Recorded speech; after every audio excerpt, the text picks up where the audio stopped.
Bueno, aquí estamos de nuevo para explicaros lo que os había prometido en alguna ocasión, lo que es lo que llaman la apuesta de Pascal.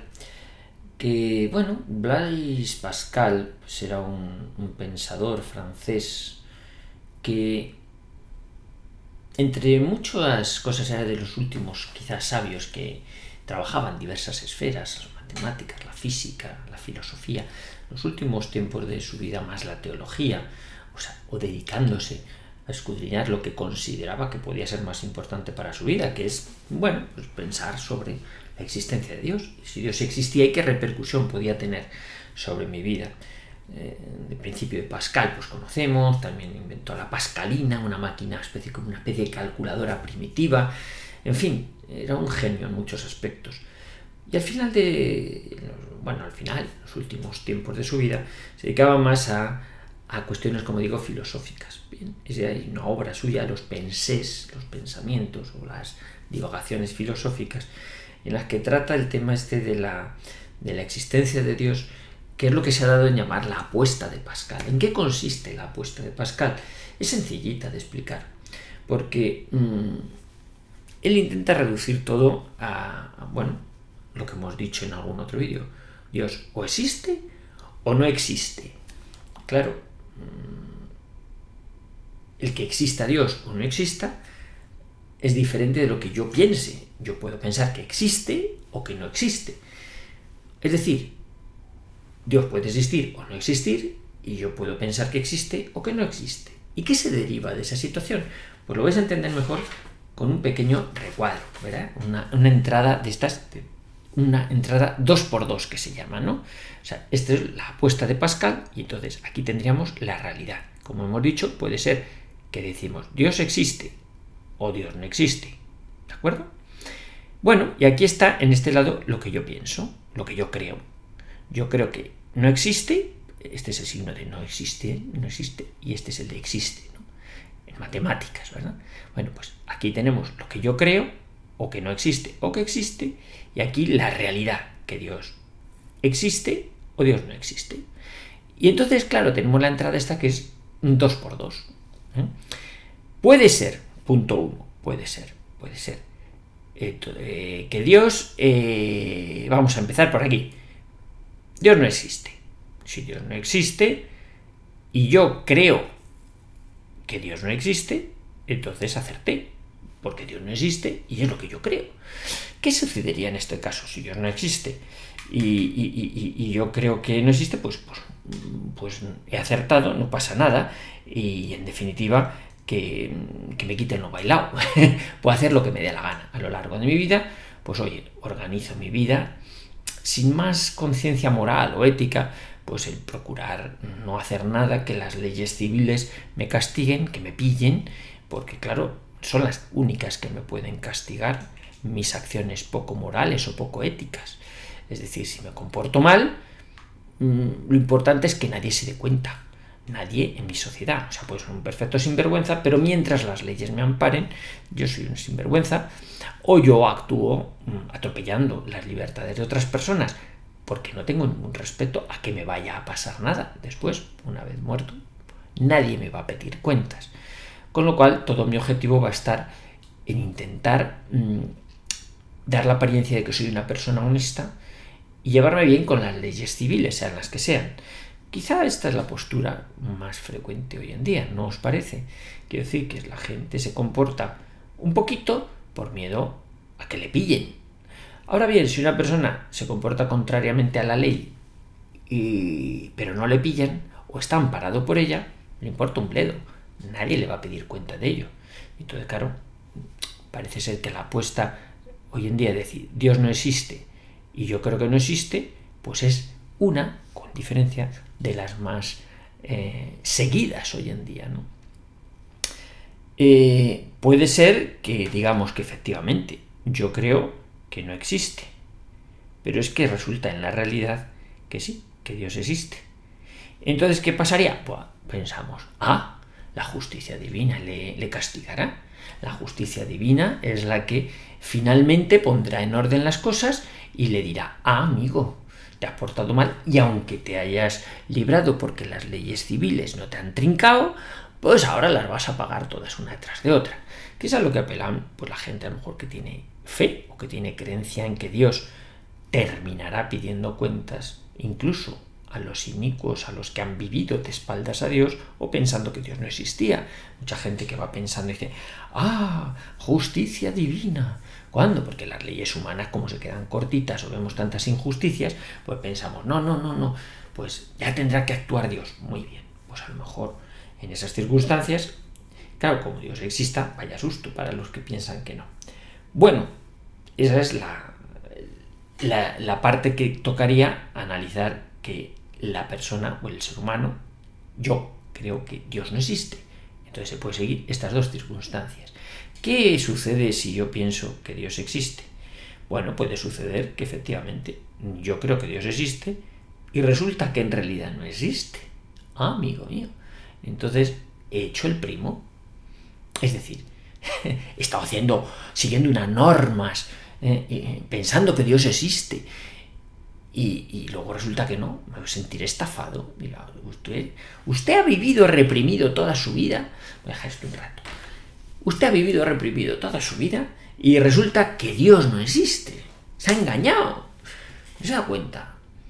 Se ha cohibido por unas leyes que han puesto los curas y las iglesias y los popes de los vendedores de espiritualidad, como les hemos llamado en alguna ocasión, en fin, la gente que cree, que le han convencido de que hay un más allá y ha vivido engañado. Con lo cual dice, fíjate qué motivo para la frustración. Una vez muerto, dice, una vez muerto, si Dios no existe, la verdad es que yo creo que tampoco hay eternidad, pero bueno, hay quien cree en la reencarnación y esas cosas. Pero vamos, si Dios no existe, tampoco creo yo que haya eternidad y no te darás cuenta que has hecho el primo. Ahora bien, ¿es hacer el primo? ¿Vivir conforme a la ley de Dios? Eso es lo que habría que hacer un poquito de reflexión. Quizá en estos vídeos estamos intentando que analicéis, en el sentido de que yo no considero en absoluto que una persona haga el primo por creer en Dios, aunque Dios no existiese. Quiero decir, a mí me parece que una persona que realmente conoce la ley natural y la ley de Dios, la ley revelada, no tiene por qué vivir amargado por ella. Incluso me atrevería a decir que si vive amargado por ella es que no la conoce. O sea, si lo que es de Dios te quita la paz, pues algo estás haciendo mal. Si tú consideras que por cumplir la ley de Dios tienes que vivir constreñido en tu naturaleza y impidiendo que se expanda, que haga todo lo necesario para que tú te realices como persona, algo falla, ¿no? Algo falla. De hecho, fíjate que me lleva a veces la consideración, a veces ese arquetipo de las monjas, personas consagradas a Dios que a lo mejor mantienen una actitud, el carácter ese agrio, que se hace un poquito odioso, es el arquetipo de persona amargada que vive pensando que te tienes que fustigar constantemente porque si no Dios va a querer algo malo para ti y te va a castigar y entonces ya verás como no te portes bien, yo me alegraré de que ardas en el infierno. Y cosas de esto, Dios mío, pues esta persona traduce poca paz, ¿no? ¿De verdad es una persona consagrada a un Dios en el que yo quiero creer? Si desprende tanto odio, desde luego no es nada atractivo. En general, si una persona pretende seguir los dictados de Dios y eso no le trae paz, que revise un poquito a ver a qué Dios está siguiendo. Pero bueno, y por último tendríamos dentro de la apuesta de Pascal el hecho de que yo puedo pensar que Dios existe y efectivamente Dios existe. También en este caso, como pasaba aquí, acerté. Lo que pasa es que aquí en este caso acerté positivamente. He creído que Dios existe y Dios existe realmente. Esto solo ya es suficiente. Ojo, no es suficiente. No es suficiente porque, como he dicho antes, puede haber mucha gente que cree que Dios existe, pero el concepto que tiene de Dios, probablemente Dios le diga, oye, majo, me parece, o maja, me parece que has meado fuera del tiesto. Has pasado una existencia hablando de mí y yo no he dicho tal cosa. Yo no he dicho eso, o yo no he pretendido eso. Y como decía el profeta Jeremías, maldito el que hace la obra de Dios con fraude. Maledictus qui facit opus domini fraudulenter. Bueno, pues eso es para tenerlo en consideración. En definitiva, la apuesta de Pascal es que consiste en que, ante esta perspectiva, al ser humano le trae más cuenta apostar porque Dios existe. Porque Dios existe. Porque exista o no exista, tanto si existe como si no existe, se acompaña una mayor beatitud. Él considera que un ser humano que se comporta conforme a la ley de Dios, incluso en el supuesto de que Dios no existiera, se está realizando como persona, ya está siendo feliz. Y la máxima felicidad la consigue si efectivamente, además de pensar que existe, es que Dios existe. Entonces la beatitud es completa. O sea que, puestos a elegir entre que Dios existe o no existe, que existe o que no existe, al ser humano, como apuesta, le traemos cuenta pensar en que Dios existe. Básicamente en eso consiste la apuesta de Pascal. Claro, esto tiene muchas críticas. Esto dicho así, que pues parece que a mí me convence Pascal. Yo voy a hacer como Pascal, voy a apostar, como decían, a caballo ganador, que es lo que se decía, ¿no? Bueno, claro, pero ¿y si no existe? Claro, han habido muchos a lo largo de la historia, o sea, porque Pascal era de 1600, tal, pero 200 años después aparece Feuerbach, por ejemplo, Ludwig Feuerbach, que dice que bueno, pues no, que esto de la existencia, de creer en la existencia de Dios, lo que ha marcado ha sido la infelicidad de los seres humanos. Ha hecho pensar que el ser humano se abstraiga en un más allá, cuando lo que hay que hacer es preocuparse del más acá, que no hay que alienar al ser humano. Bueno, lo de la alienación vino ya después con los que después le siguieron, ¿no? Pero lo que sí que es cierto es que desde el egoísmo, desde el odio, desde el resentimiento, no se puede ver a Dios. No se puede ver a Dios, no se contempla esa posibilidad. El ser humano, cuando se revela desde el resentimiento, es imposible que logre ver la presencia de Dios en el mundo. Entonces esa apuesta le parece absurda, la apuesta de Pascal le parece absurda. Le parece que no, que es el ser humano el que se tiene que reivindicar a sí mismo y poner por encima de todo. Y claro, luego vienen todas las filosofías posteriores, el existencialismo y toda la negatividad de pensar que caramba, es que si no existe Dios, el ser humano es un absurdo. Como decía aquel filósofo, el infierno son los demás, ¿no?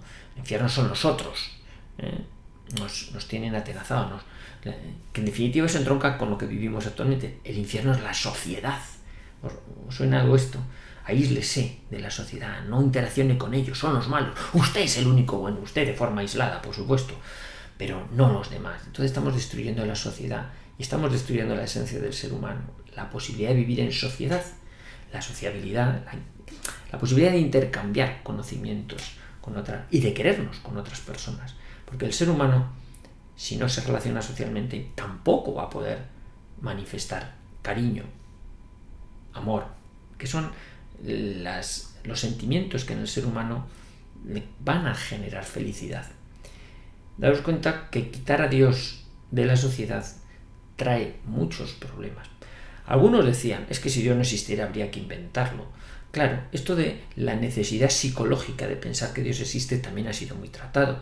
Algunos piensan, bueno, es que los cristianos, los que creen en Dios, necesitan creer en eso porque es que si no se vienen abajo, son muy débiles mentales.